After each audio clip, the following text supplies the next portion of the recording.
We're shopping for parts right now. Looking at Kryptonite, looking at a lot of the other brands. Cause Ron actually doesn't, he's kind of left it open. Pretty much everything. All the ball joints, all the steering. Julie's looking around doing her due diligence. Don has an idea. Let's go look over here. He has a theory that might hold weight.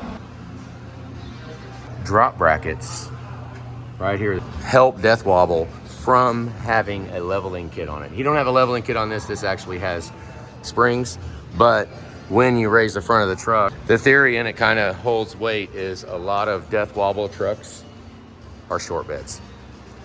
The short wheelbase with the solid front axle with somewhat not solid front end and geometry not being all the way correct from something as small as like a 2-inch leveling kit under here makes us have to move this in order to get the geometry back how it was factory. Can't really argue with that. If you raise everything up, then that goes up, but it stays where it was at if you mount it. So we kind of need to bring it back down. What do you guys know about where to get just these brackets? Because I looked at Kryptonite and they are $1,500 and they sell the whole bar. I think it's $1,500 for the bar. And we've got basically $1,500 for the steering as well. Like they sell this whole bar as one piece in Kryptonite and it is like $800. And then they sell this piece all in Kryptonite and that one is $800. We have started the process. Everything's getting taken off of here. Come over here to this side.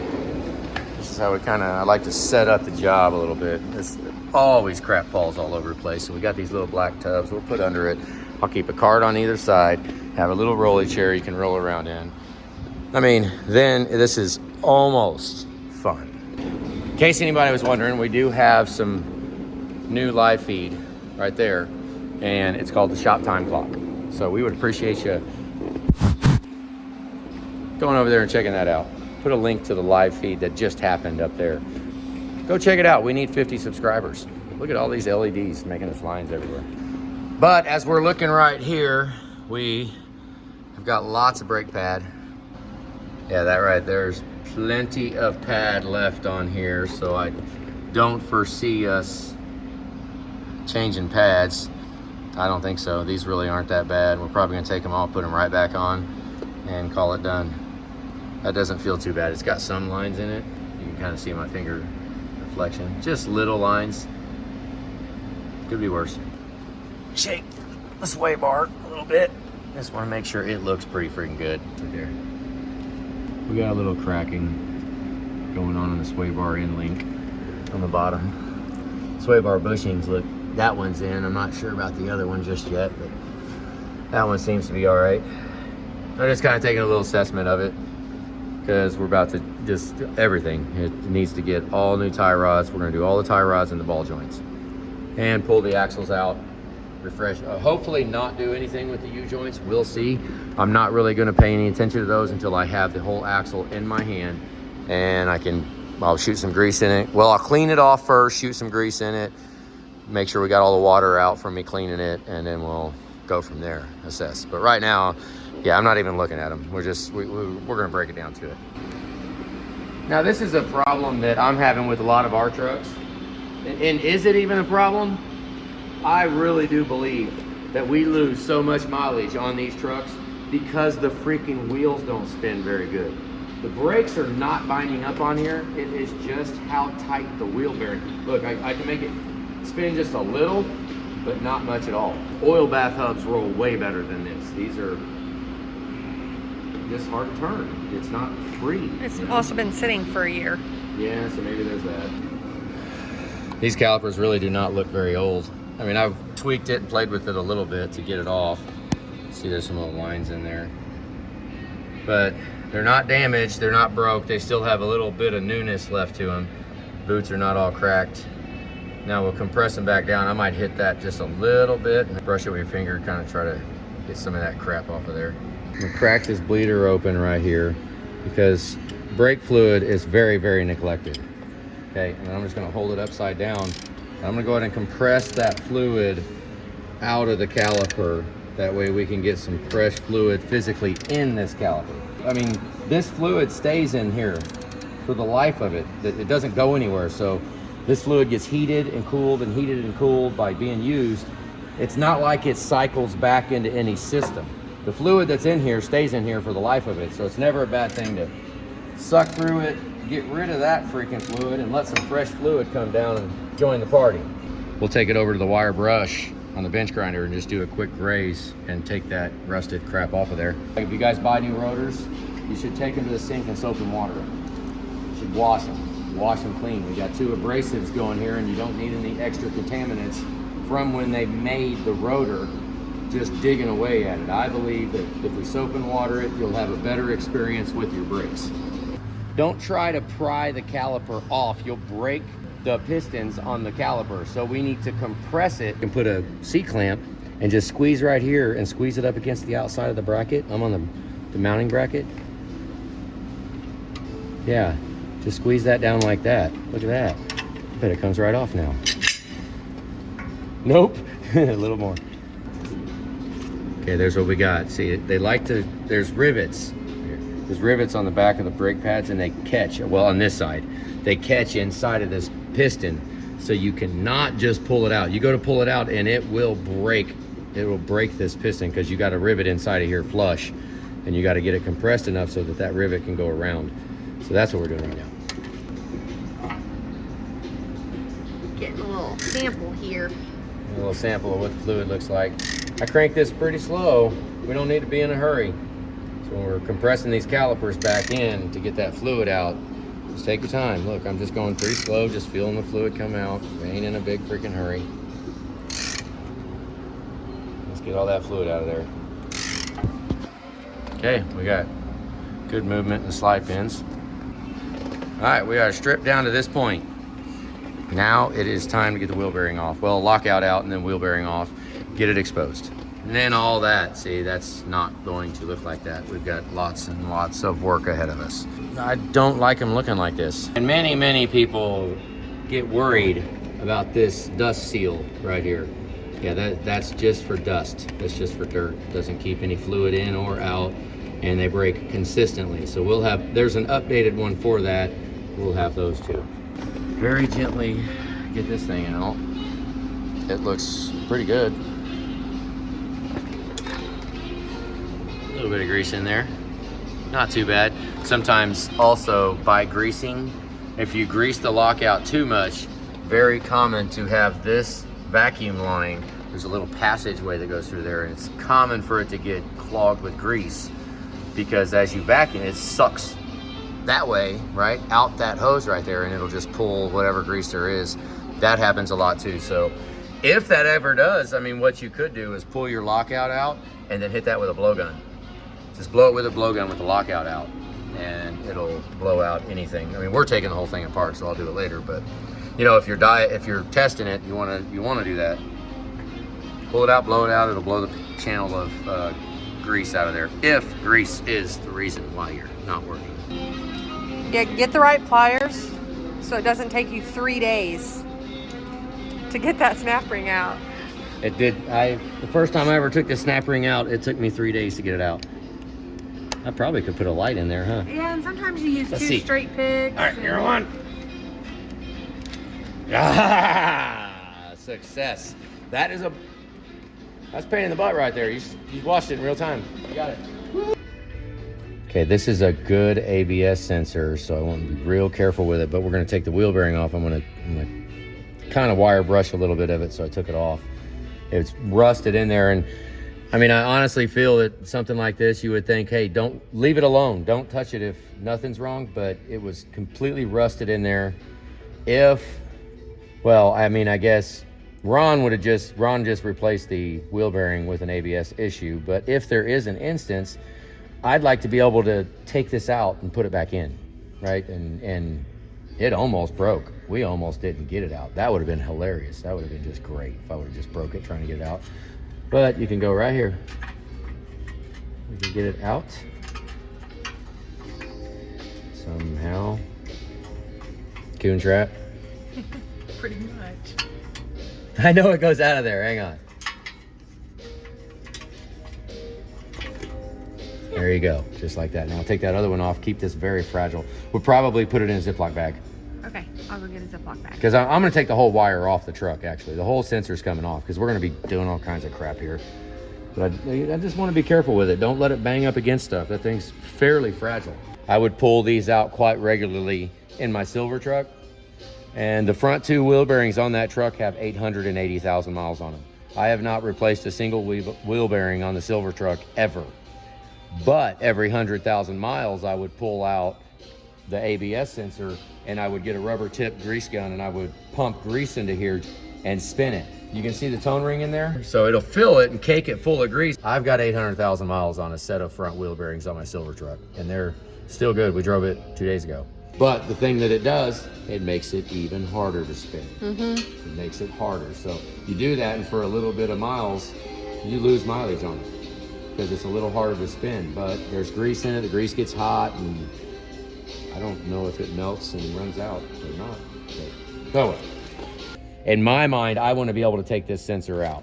I want it to be removable without, because sometimes if they stay in that bore too long and you try to pull it out, it will break this plastic off and the plastic will be stuck down inside of the bore. And then you got a real freaking problem. So, you know, you would argue we shouldn't have taken it out because why? But I want to be able to take it out. You know, I'm sitting here looking at this. It's kind of a drag. We're going to have new vacuum seals in there. Those are fairly expensive, those seals back on the back. I mean, it's possible to, I mean, they'll shove back in, but there's a good chance that you'll not have any vacuum seal. Those are like $50 freaking seals back there, and we need 2 of them now. Contraption, something like that for the back bottom one because of the tie rod, but the rest of them just straight up 13/16 pull these nuts off the back of there. This is the back side of the wheel bearing. So we'll get those pulled out, straighten the wheel up, and then grab our little 3-jaw puller, put the center in there, no sweat. I mean, that's brake fluid. Yeah, it all needs to go, holy crap. Something like that. Let's see what it does. Ready? It might go to... There you go, right here it separates. And then the dust shield goes in between the wheel bearing and the knuckles. So right here, you don't need to impact. I don't need to go crazy.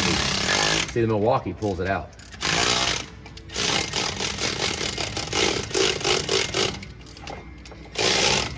I like it. Let's see if that's enough. I can physically pull the rest out. Oh yeah. Okay, easy.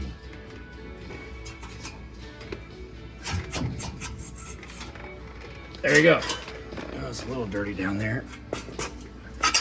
You know how many times I've seen these where people forget to put these back on? That happens so often. And then ABS sensors get cut, and then, yeah, you have to replace them anyways. So we'll clean this thing up. That wheel bearing. There's a yellow ring around it. Is that stock or is that pretty good? Yeah, that's factory one. I don't know. Because they're wheel bearing's orange. Factory. It looks pretty new. Looks like it's been replaced. It's Timken. Hey, but look, yeah, it says made in the USA right there. All right, so that seal right there is the expensive seal. Okay, the used parts has begun. This is the first old part. Here we go. Put it on the shelf. It's done. Oh, freaking wipe it off first. It's a used part. You never know. Us here, we might try to reuse that son of a gun. But we'll throw it on the used parts card either way. Hopefully it's not something inside the wheel bearing.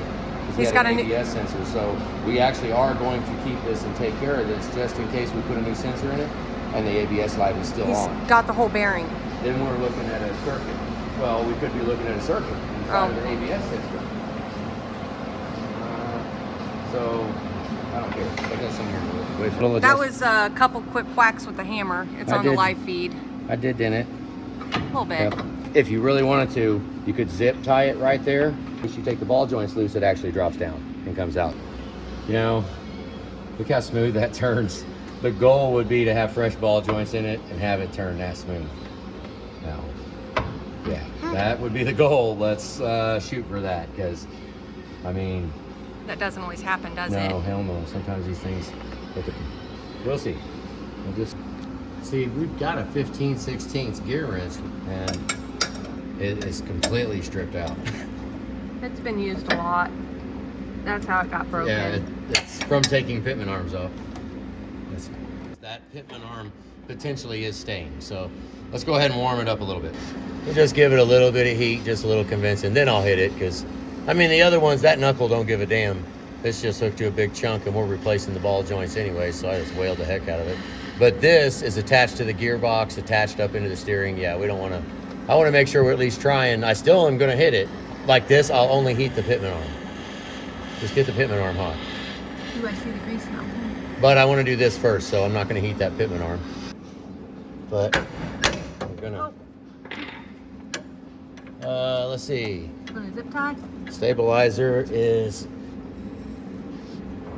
honestly very good. It's good and not leaking either. Doesn't look like. If it is leaking, it's leaked all of it out and it cleaned itself up. I'm really not even wanting to take this off right now. Now I'll heat this one up and let's try to get the pitman arm off. Go ahead and heat this up now. I just stuck a little bungee on the stabilizer because we don't need to take it. We'll take that off when we take the cab off. It'll be off at that time. There's really no benefit to having it, to even messing. It just complicates it right now. We don't even need to mess with that now. Just the steering is what we're gonna do. Because we'll do the whole cab lift and not take this steering off, but almost every cab lift I take off the stabilizer. Just so we can paint around it and potentially put a new one on it. I don't feel heat radiating off of it, so. Maybe some more heat? Give me a big heat. I want the torch. So you. I'm gonna turn it down a little bit. It's kind of cool.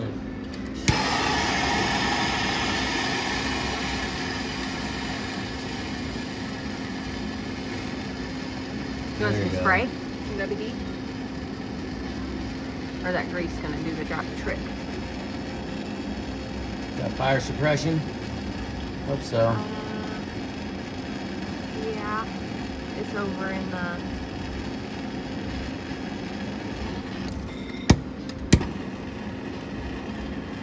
It's right here on the lift. Not the garden hose of water. Honestly, the hotter we get it, the more we heat it, the less we gotta beat it. Oh my God.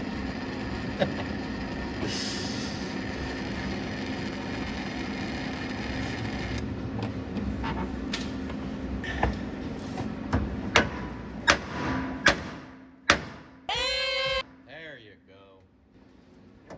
Okay. Let's let that sit for a minute. That's freaking hot.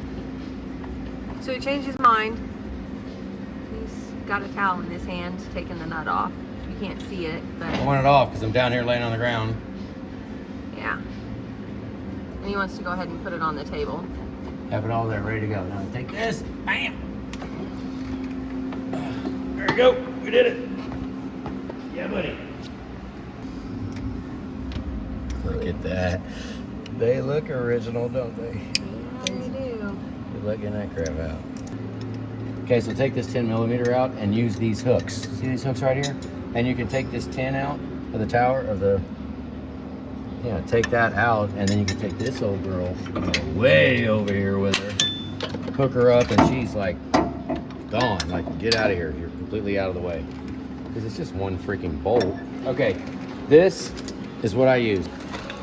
So I'll take this and go in here and hammer this right there. Air hammer right there. And I'm just a little bit. You don't need a lot. You don't need a whole lot. Just work your way around and then flip it over and work your way to the other side. And I mean, it's probably gonna destroy it, but it won't, it shouldn't destroy any other stuff. Yeah.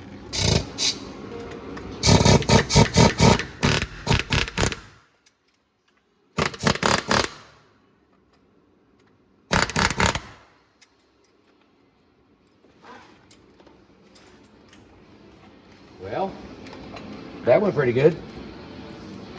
It's not all the way out, I guess, but it's pretty close. I could probably do it by hand the rest of the way, but it's dirty though. Dirty. Let's just go a little bit. Oh, there we go. Yeah, it just fell apart. Let's turn this back this way. Then I'll pull the axle out.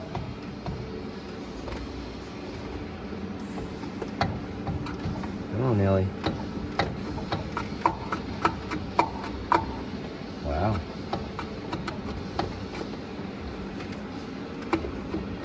There you go. A lot of rust in there, it looks like.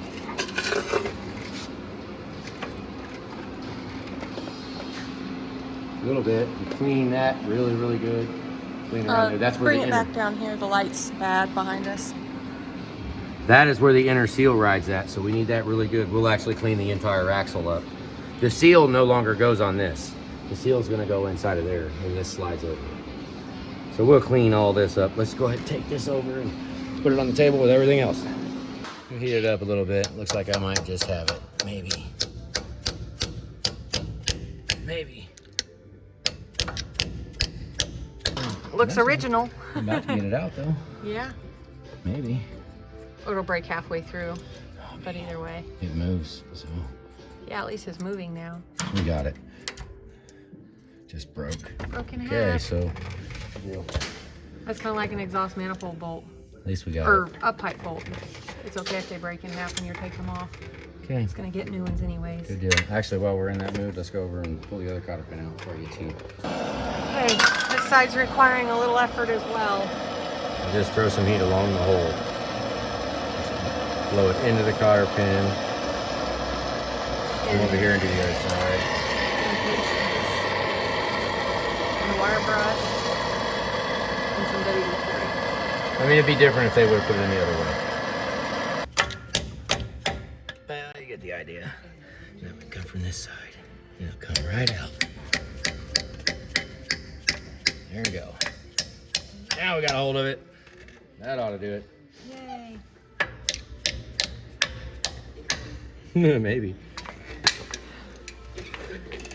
Good, at least we got it moved. If we're lucky, it'll break in half, like the other one did. Yeah.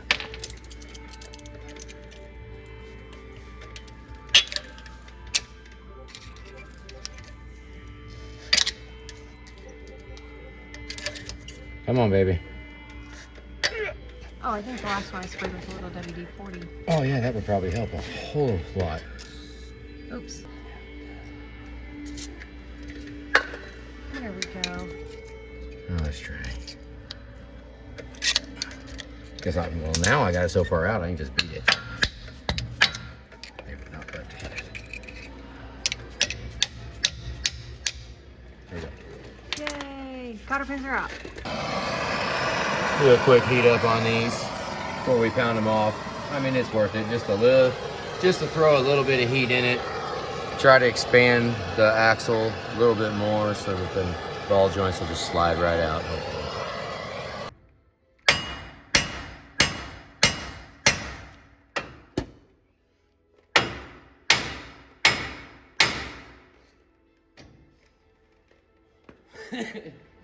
I guess if you have anger, that's the place to do it.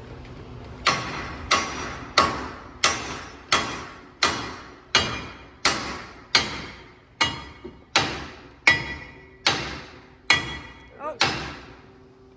Oh, move. That wasn't too bad, was it? No. Beat a little bit of it. Good job. What is happening over here?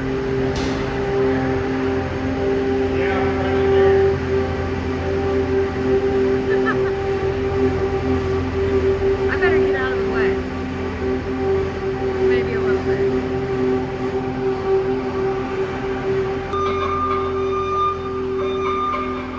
Is that a 3406? The holy grail of big ass commercially available engines. What should we do with it?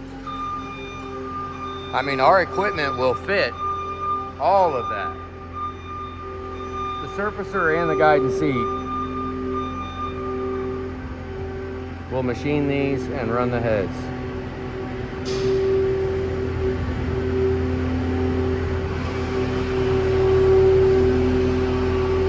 A lot of people do this. I've seen a lot of channels, people take apart these engines. They specialize in them way more than me. I don't know. We're never too old to learn something new, are we? There's a lot of cat people around here locally that know a lot of the info, just nobody has the equipment to actually work on them. They know how to do it, so, man. That is a 3406 cat. So before he takes the cordless angle grinder to it, you can clean it up a little bit with a screwdriver, scraper, little wire brush. Do our best there. Get both all of these done. parts. I mean, we don't just do engines like that. Every job we have, that's why ball joints is such a involved deal. Because when I get done with it, I mean, I want it to look brand new. So we got to paint it. So we get done here, clean out inside of here, and scuff all this up here, and at least put a fresh coat of paint on it, and have it ready to accept a new freaking knuckle, new ball joints. Get in there and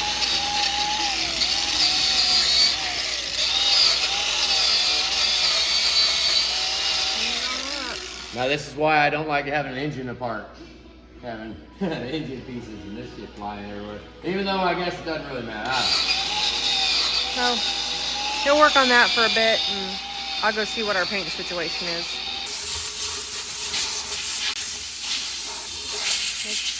Get as much dust off as we can there. You know how we like to work on brand new looking stuff? I'm not gonna get, like, there's an updated dust seal that goes in there. And I don't care about the ball joint holes either, because I'm gonna wire brush those anyway. So now it's just like when we do cylinder heads, now's a good time to paint it all up. And I'm gonna paint over those sinister leveling blocks. And kind of just get a lot of this That's hard to paint when we paint the frame, yeah. I guess, too. I'm not gonna get too carried away with these shocks. They're old. I'm just gonna go around and There'll they be- might come right off. I don't know. Yeah, and there'll be more touch-up once the rest of the painting happens. Takes a little bit of time. Wire brush a little bit. Have a little pride in it. We can, at least this right here, knock it off, put a fresh coat of paint on it.